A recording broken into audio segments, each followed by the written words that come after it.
En arrivant à Colmar cette année, j'ai compris pourquoi tout le monde disait que c'était la ville à faire pendant Noël, même au-dessus de Strasbourg. Dans cette vidéo, je vais te partager mon retour d'expérience quand j'ai fait l'ouverture un petit peu du marché de Colmar, ce qu'il faut faire, ce qu'il ne faut pas faire, les bonnes astuces, où se garer et tout ce que tu dois savoir pour bien préparer ton voyage et ton marché Noël de Colmar. Quand on parle de grosses villes, surtout des villes qui vont avoir un afflux de touristes assez important, la première chose que moi je me demande, c'est où est-ce que je vais pouvoir me garer. J'ai pas envie d'arriver dans une ville, de faire la queue pour pouvoir me garer, de payer hyper cher et tout.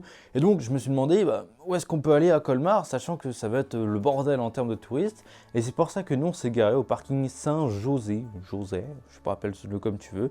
Il coûte 3 euros à la journée, c'est vraiment que dalle. Il y a tout le temps de la place, finalement c'est un parking sur 8 niveaux et tout. Alors tu me dis, ouais, c'est un grand parking, où est-ce qu'il va être et tout. Il n'est qu'à 6 minutes à pied du premier marché de Noël. Et en plus, on passe par l'hôpital, enfin l'ancien hôpital qui est devenu une bibliothèque.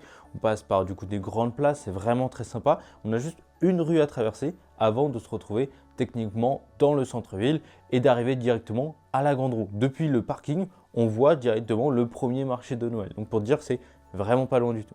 Donc on y est allé, on a marché un petit peu et on s'est retrouvé directement dans l'un des 6 marchés de Noël de Colmar. Alors Colmar, c'est, on va dire, du coup, il y a 6 places différentes qui sont dans un chemin précis. Je te donne des petits flyers sur lesquels tu peux savoir où est-ce que tu es, où est-ce que tu dois aller et tout.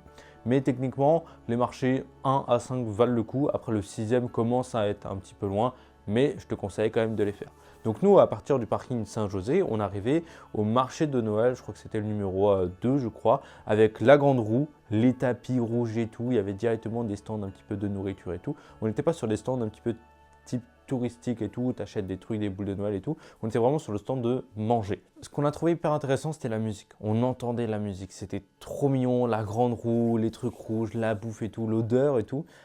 Directement, tu rentres dans l'univers de Noël et ça, c'est trop cool. Ensuite, ce qu'il faut faire à Colmar, c'est suivre simplement le chemin. Alors, tu as plusieurs moyens de le faire. Soit tu le fais en sens inverse pour éviter un petit peu la foule, mais dans tous les cas, tu auras un petit peu de monde dans chaque stand. Soit tu le fais dans le sens normal. Par contre, moi je te conseille de venir avant 18 h. Avant 18 h, il y a moins de monde. Les gens, ils sont toujours pas fini le boulot et tout. Les touristes, voilà, ils peuvent préférer venir le soir quand les illuminations sont activées, quand il fait nuit et tout. C'est plus joli, certes, mais il y a plus de monde. Et moi, j'ai préféré visiter Colmar de jour parce que en fait, les rues sont jolies, les bâtiments sont jolis. Il y a aussi la petite Venise à visiter qui est super jolie. Donc voilà, tu visites, tu suis un petit peu.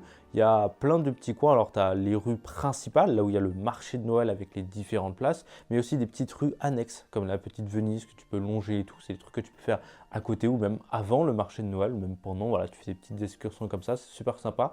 Tu as des petites caves, des caves à vin, des trucs pour goûter. Tu avais même un fromager sur lequel tu peux aller directement goûter un petit peu ce qu'il fait. Ça, c'est des petits trucs en plus que le marché de Noël finalement qui, en fait, des fois, tu as à peu près les mêmes stands. Même si à Colmar, ça va, j'ai trouvé qu'on avait souvent des stands qui étaient un petit peu différents. Certes, ils vendent un peu la même chose, les mêmes types de déco et tout, mais ce n'est pas les mêmes produits. C'est pas comme par exemple à Strasbourg, où là, tu as l'impression que la moitié des stands, ils sont fournis en Chine et tout. Ça, c'est chiant. Alors que Colmar, c'est plus typique, c'est plus sympa, moi je dirais. Ce que je te recommanderais de faire, c'est du coup de manger un petit peu, de déguster un petit peu ce qu'ils te vendent simplement, mais pas trop. Les prix sont quand même un petit peu chers. On va pas se mentir, pour les petites décos un petit peu à la con, voilà, tu montes vite à 5 euros, 6 euros, le petit truc comme ça. Voilà, ça fait un petit peu cher. Tu peux certes acheter un petit souvenir histoire d'eux, un petit peu de nourriture, mais de ne pas manger vraiment un vrai repas dans les marchés de Noël. Allez plutôt dans un restaurant typique. Il y en a plein sur Colmar, il y en a plein sur la route, donc tu peux y aller. Surtout, par exemple, moi ce que j'ai fait, c'est qu'on est allé à manger à 18 h 30. On est rentré dans le restaurant pour commencer un petit peu à manger et tout, donc ils étaient ouverts et tout. Mais du coup, en fait, on a évité la plus grosse partie de la foule, que ce soit dans le restaurant ou même au marché de Noël, vu qu'on avait déjà tout fait avant. Autre chose que tu peux faire, évidemment la petite Venise, c'est très sympa à faire. Tu as des balades en barque, ça coûte 9 euros, c'est pas grand chose. Mais je crois que la balade elle est un petit peu petite. C'est pas comme à Venise où le prix il est à 90 balles, mais c'est plus vraiment un autre délire pour te le dire. Et aussi ce que tu peux faire sur le chemin en fait de tes marchés, tu as plein de petites. Tu as des boutiques spécialisées dans les décos de Noël, c'est super sympa d'y aller. Mais tu as aussi un petit peu les deux églises à faire, l'abbatiale et l'église. C'est très sympa de se poser dedans, de regarder. Tu as une bonne ambiance de Noël, c'est très sympa. Évidemment, il fait froid, donc il va falloir se couvrir. Tu mets un manteau de ski, bonnet, gants et tout, c'est très sympa à faire. Mais mon ressenti global, c'est que ça a été le plus beau marché que j'ai fait. J'ai fait Rijswijk, Strasbourg, Colmar et Mulhouse et j'ai préféré Colmar. On y allait 2 fois carrément, alors qu'on était venu pour le marché de Mulhouse. À la base, on était à Mulhouse. C'est à 30 minutes du coup de Mulhouse avec l'autoroute. C'est à 1 heure de Strasbourg, c'est à 20-25 minutes de Rijswijk. Et on est même allé en fait à la montagne dans la neige et ça c'était vraiment incroyable. On était les seuls dans la montagne sous 20 cm de neige. C'est au Grand Ballon, voilà, tu as des petites images vraiment très sympas. Et voilà, c'est un truc, c'est à bon, 30-45 minutes de route je crois. Mais voilà, c'est quand même un petit peu un truc à faire. Mais moi je te le conseille vraiment. Là tu rentres directement dans l'ambiance Noël et hiver. Tu te croirais au ski, c'est trop stylé. Pour certains, ça va être un petit peu chiant qu'il y ait beaucoup de monde à Colmar pendant les marchés de Noël, c'est sûr. Viens avant 18 h, tu auras moins d'emmerde. Le parking Saint-José, tu auras toujours de la place avant 18 h, ça c'est sûr. Si tu n'aimes pas trop marcher, Colmar c'est peut-être pas trop fait pour toi, en tout cas pas tout le trajet. Tu peux rester dans le coin Grande Roue, ancien quartier et la petite Venise. Là, tu n'as pas grand chose à marcher, hein. Tu as 300-400 mètres max entre chaque marché, hein. Franchement, ça va.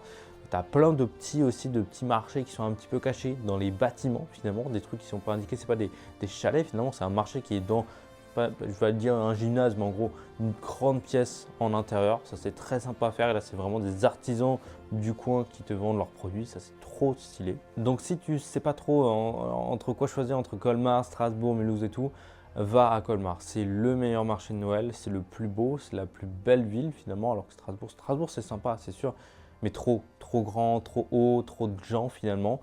C'est un petit peu vraiment le bordel, surtout les prix, ils abusent complètement à Strasbourg, alors que Colmar, c'est quand même grand.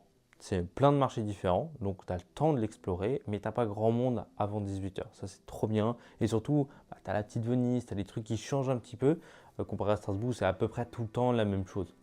On n'a par contre pas de grands sapins de Noël comme à Strasbourg. Bon, moi, je l'ai vu, j'ai pas été si impressionné que ça. Enfin, c'est un sympa, quoi, c'est tout. Et ce qui est bien à Colmar, c'est que c'est un petit peu le centre de l'Alsace et tu peux aller un petit peu partout ailleurs pour visiter. Donc si tu veux d'ailleurs visiter l'Alsace à Noël, ou même l'Alsace tout court, et tu as envie de savoir quoi faire, où aller, etc., je t'ai créé un guide complet dessus, il est gratuit, tu le télécharges, il est dans la description, c'est le premier lien. Et dans ce guide-là, tu vas voir toutes mes petites astuces, les bons plans, où aller, quoi visiter, quand le visiter, et les hébergements dans lesquels on dort qui sont plus ou moins sympas. Donc voilà, tout est dans ce guide-là. Moi je te fais de gros bisous et à très vite.